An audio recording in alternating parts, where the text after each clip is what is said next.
Boa tarde a todos, muita paz, muitas bênçãos na vida de todos. Queridos irmãos, caras irmãs, antes de começarmos a falar do nosso tema de hoje, vou ressaltar que a partir da próxima semana, os vídeos não serão mais gravados, não serão mais postados nas quintas-feiras. Farei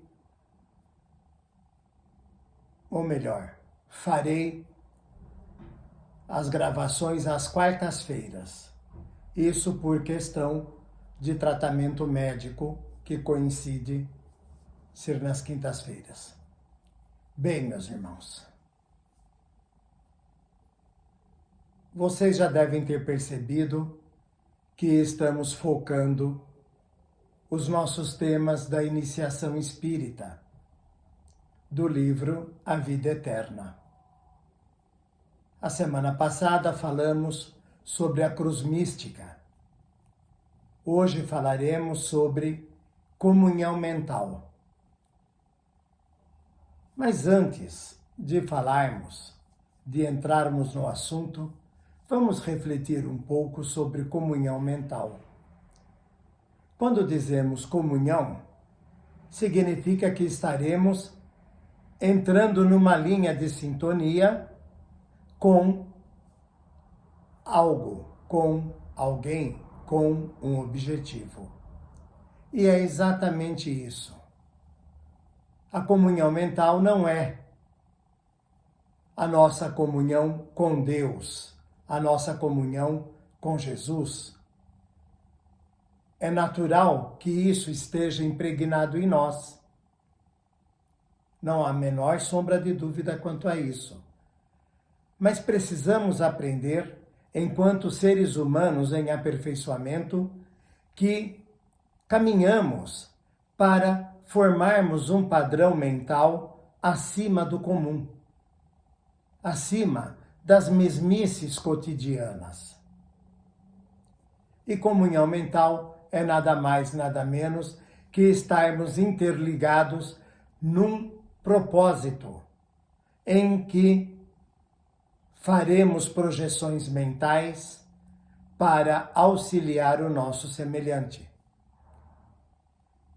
Façamos uma comparação. Quando em prece, elevamos nossos pensamentos, elevamos nossos espíritos ao Criador, ou a Jesus, ou aos mentores espirituais, está perfeito.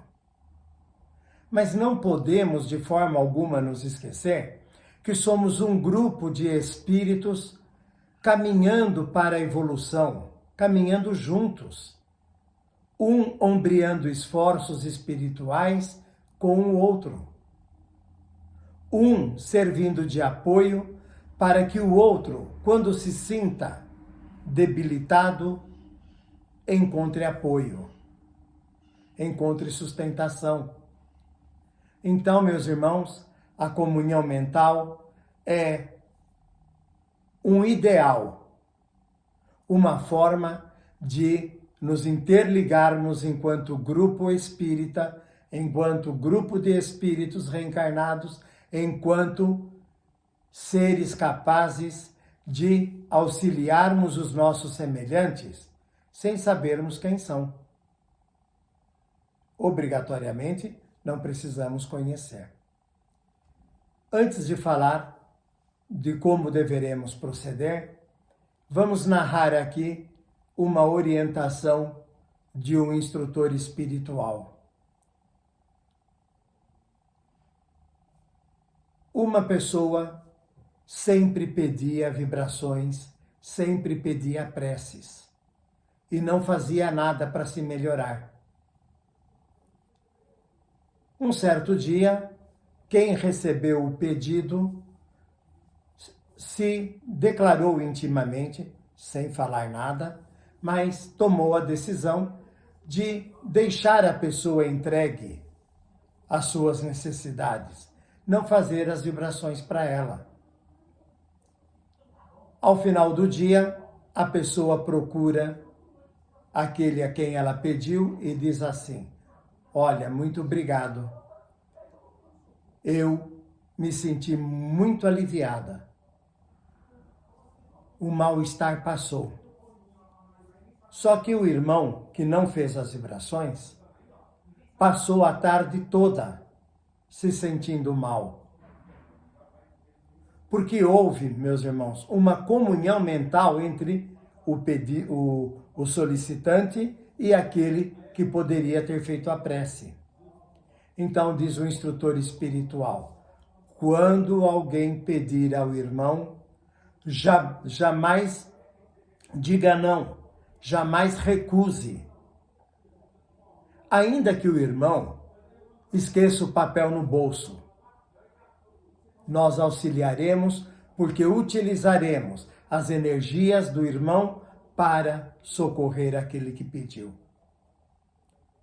Então vejam que o nosso papel ante a vida é extraordinário e que deveremos levar muito a sério o nosso compromisso com a vida. Em outras palavras, a quem mais tenha, mais terá. A quem nada tenha, continuará necessitado. Mudando um pouquinho essas palavras. A quem mais tenha, mais será dado.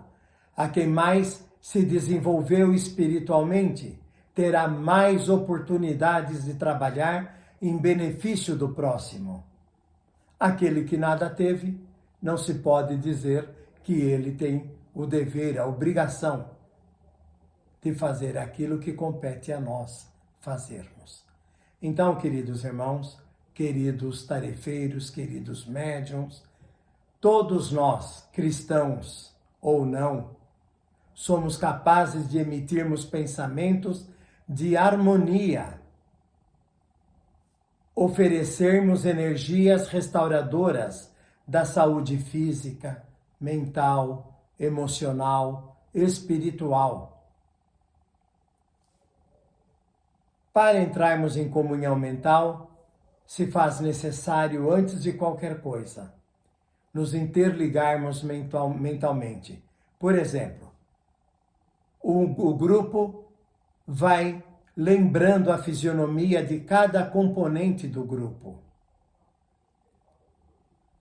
Aí se forma a comunhão mental.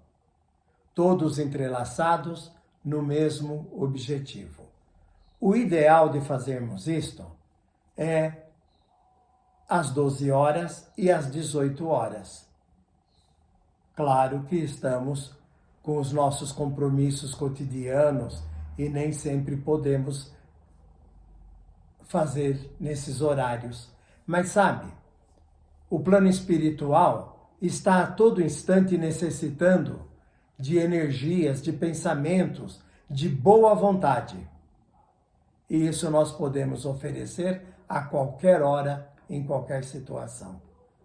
Então, interligados através das nossas lembranças, de nos reportarmos aos nossos semelhantes, faremos uma prece pedindo a Deus que possamos projetar as nossas energias, ofertando essas energias aos socorristas espirituais para que eles as transportem àqueles que necessitam.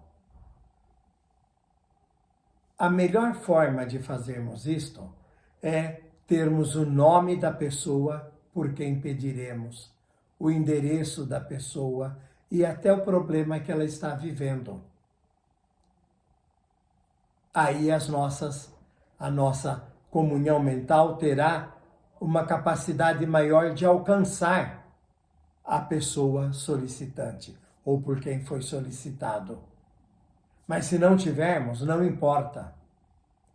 Saibamos que somos parte do contexto de bilhões de espíritos reencarnados ou bilhões de espíritos necessitados de ajuda e que poderemos, através dos nossos pensamentos, através da distância física, levarmos socorro àqueles que precisam. Comunhão mental é, antes de qualquer coisa, amarmos ao próximo como amamos a Deus. Querermos bem, sem nos importarmos com quem seja.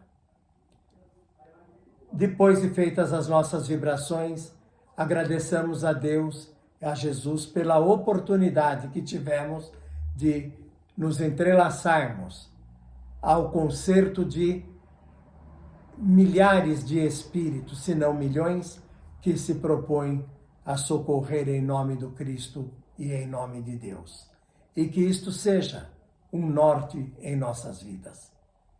Paz a todos, até a próxima semana.